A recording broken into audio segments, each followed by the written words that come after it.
Hello friends, up to date किचनमध्ये तुमचं मनापासून स्वागत आहे. तुम्ही नेहमी माझी व्हिडिओ फुल वॉच करत असता. हा पण व्हिडिओ फुल शेवटपर्यंत वॉच करा आणि ही रेसिपी कशी वाटली ती प्लीज कमेंटमध्ये नक्की सांगा.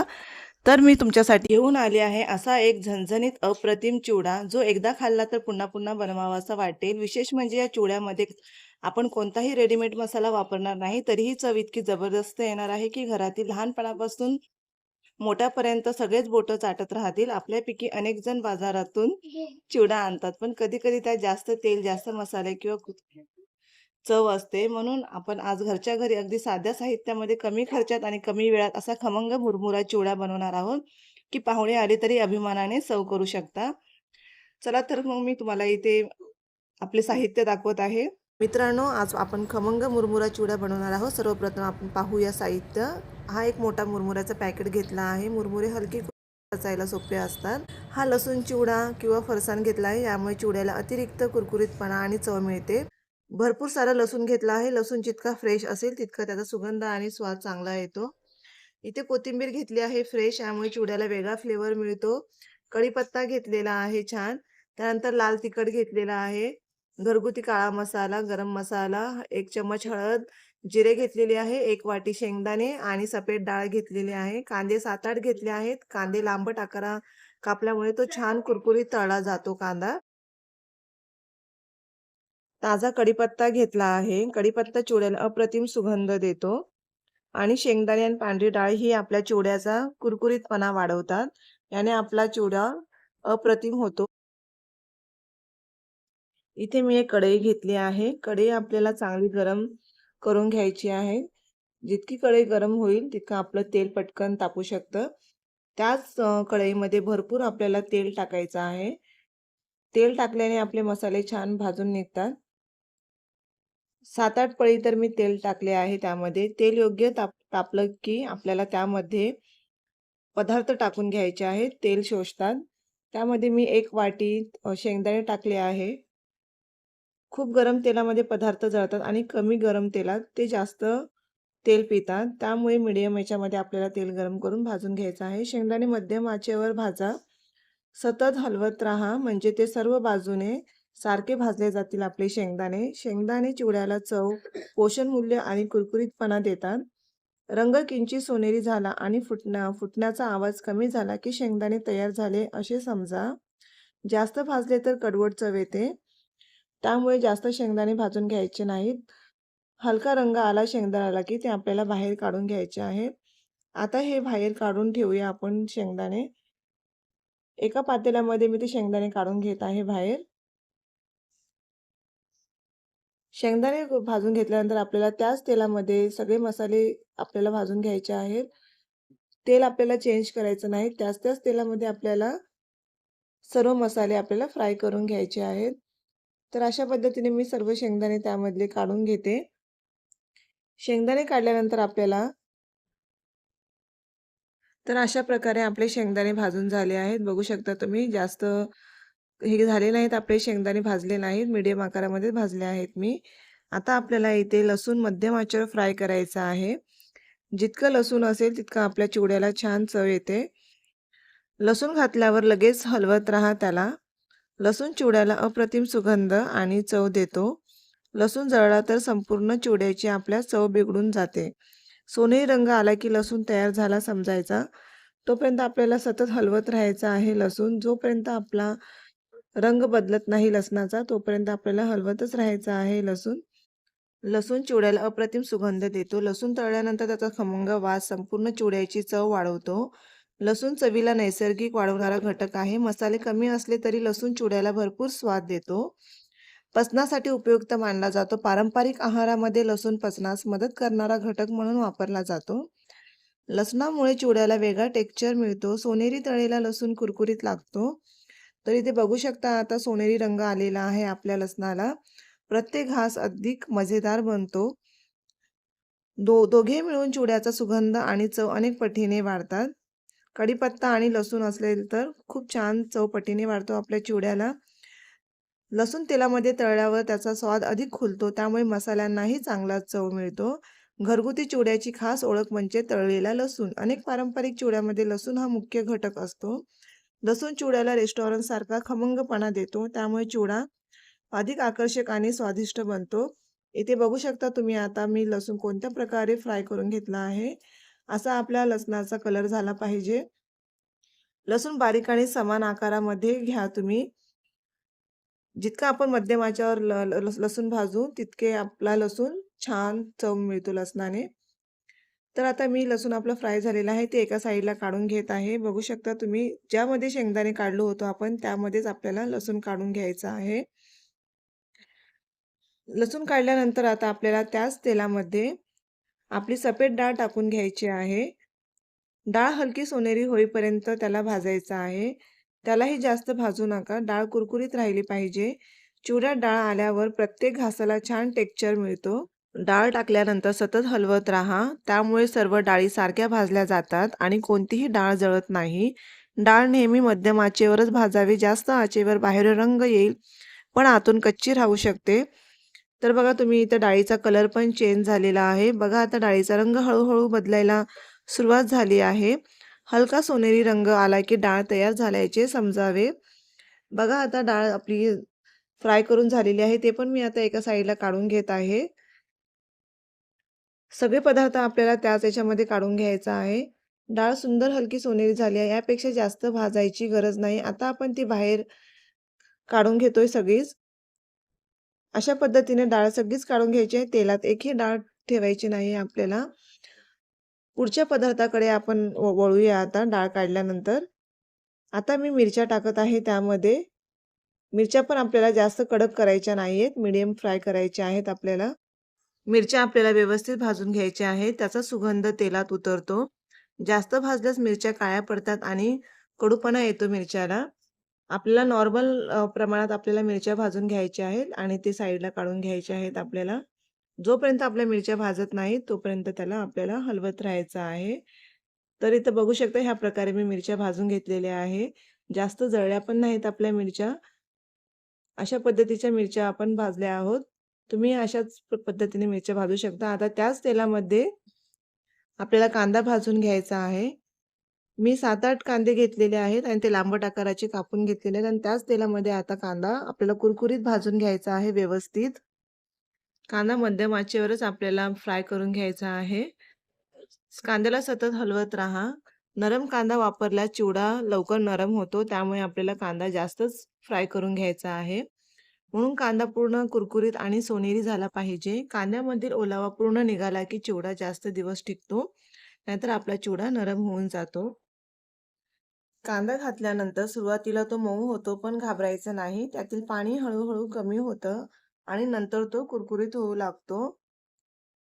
ह्याप्रमाणे बघा आता आपल्याला कांदा नरम दिसतो. नंतर तो हळूवारपणे आपला कुरकुरीत होऊन जातो. त्यातलं पाणी सगळं शोषून घेतल्यानंतर कांदा तळताना सतत हलवत राहणं खूप महत्त्वाचं आहे. त्यामुळे सर्व कांदा सारखा आपला भाजला जातो. सतत नाही आपण हलवलं तर एका साईडने नरम असतो, एका साईडने कडक होऊन जातो आपला कांदा. त्यासाठी पण कांद्याला हलवत राहायचं. चिवड्यासाठी कांदा पूर्ण कुरकुरीत झाला पाहिजे. जर कांदा ओलसर राहिला तर चिवडा लवकर नरम होऊ शकतो आपला. तर इथं बघू शकता आपला आता कांदा हळूहळूपणे रंग बदलायला लागला आहे आणि कुरकुरीत होऊ लागला आहे. कांदा तळताना स्वयंपाकघरात जो खमंग सुगंध पसरतो तो चिवड्याची खरी ओळख असतो. अनेकांना वाटतं कांदा पटकन तळावा, पण चांगला कुरकुरीत कांदा बनवण्यासाठी थोडा संयम आवश्यक असतो. जितका आपण हलवत राहू तितका आपला कांदा व्यवस्थित फ्राय होतो. कांद्यामधील ओलावा पूर्णपणे निघून गेला की तो जास्त काळ कुरकुरीत राहतो. तर अशा पद्धतीने मी कांदा फ्राय करून घेतला आहे. बघू शकता तुम्ही पूर्णपणे कांद्याचा कलर चेंज झालेला आहे. मी आता तो कांदा साईडला काढत आहे. चिवड्यामध्ये जेव्हा कुरकुरीत कांदा, शेंगदाणे आणि मुरमुरे एकत्र येतात तेव्हा प्रत्येक घासाची मजाच काही वेगळीच असते. आता इथे ताजी कोथिंबीर आपल्याला बारीक चिरून घ्यायची आहे. कोथिंबीर धुवून पूर्ण कोरडी करून घ्या. मी ते ऑलरेडी घेतली होती, साईडला ठेवली होती धुवून. बारीक चिरल्यामुळे फ्लेवर सगळीकडे समान पसरतो कोथिंबीरीचा. कमी प्रमाणात वापरा.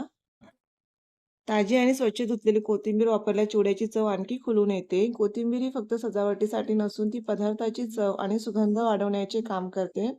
कढीपत्ता, जिरे आणि कोथिंबीर याचे मिश्रण चिवड्याला एक वेगळीच खमंग ओळख देते.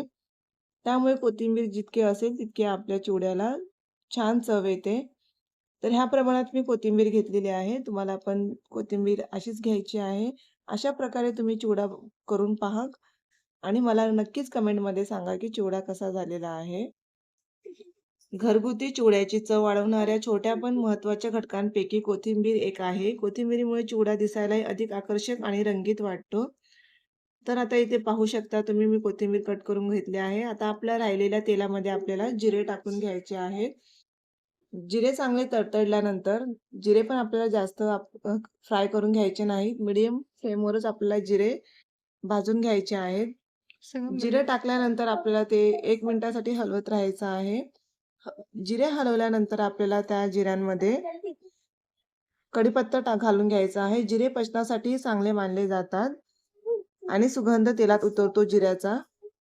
आता त्याच तेलामध्ये आपल्याला कढीपत्ता घालायचा आहे. कढीपत्ता घातल्यानंतर तेलाला एक वेगळाच सुगंध येतो आणि चिवड्याची चव अनेक पटीने वाढते. आता आपल्याला हे दोन्ही जिरे आणि कढीपत्ता आपल्याला हलवत राहायचं आहे. ते हलवल्यानंतर आणि मिक्स व्यवस्थित झाल्यानंतर कढीपत्त्याचा फ्लेवर तेलामध्ये उतरल्यानंतर आपल्याला त्यामध्ये आपण जी कट करून घेतलो होतो कोथिंबीर फ्रेश, ती कोथिंबीर आपल्याला त्या तेलामध्ये टाकायची आहे. तर आता आपला कढीपत्त्याचा फ्लेवर ह्या तेलामध्ये गेलेला आहे. ताजा कढीपत्ता वापरल्याने चिवड्याची चव आणि रंग दोन्ही खुलून दिसतात. कढीपत्ता मसाल्याचा फ्लेवर अधिक उठवदार बनवण्यास मदत करतो. आता त्यामध्ये आपल्याला फ्रेश कट केलेली कोथिंबीर टाकून घ्यायची आहे. कोथिंबीर पण जास्त आपल्याला फ्राय करायची नाहीये, मीडियम याच्यावरच फ्राय करायची आहे. घालण्यापूर्वी कोथिंबीर पूर्ण कोरडी असावी, नाहीतर चिवडा आपला नरम होऊ शकतो. कोथिंबीर शेवटी टाकल्याने तिचा फ्रेश फ्लेवर जमला जातो. तिन्ही गोष्टी एकत्र आल्याने एक परफेक्ट पारंपरिक फोडणी तयार होते. हलवत राहिल्याने हे सर्व फ्लेवर एकमेकांमध्ये नीट मिसळतात. हळूहळू हलवा म्हणजे कोथिंबीर जळणार नाही आणि रंग हिरवागार राहील. कढीपत्ता कुरकुरीत झाला की त्याचा फ्लेवर सर्वात जास्त खुलतो. जिरे हलके सोनेरी झाले की लगेच पुढचा स्टेप घ्यायचा असतो. सर्वप्रथम हळद टाकूया. हळद चिवड्याला सुंदर सोनेरी रंग देते. त्यानंतर लाल तिखट टाकूया आणि 1 चमच आपला घरगुती काळा मसाला टाकूया. मध्यम आचेवर हलवा, नाहीतर मसाले पटकन जळू शकतात. सतत हलवत राहिल्याने मसाले समानपणे तेलामध्ये मिसळतात. मसाले तेलात परतले की त्याचा कच्चा वास निघून जातो आणि खरा स्वाद येतो. या टप्प्यावर स्वयंपाकघरात जो खमंग सुगंध पसरतो, तोच चिवड्याची खरी ओळख आहे. आता आपण जे काही सगळे जिन्नस भाजून घेतलो होतो, त्या मसाल्यामध्ये आपल्याला पुन्हा मिक्स करून घ्यायचा आहे आणि व्यवस्थित त्याला हलवून घ्यायचा आहे. सर्व साहित्य नीट मिक्स करा. प्रत्येक घटकावर मसाला समान लागला पाहिजे.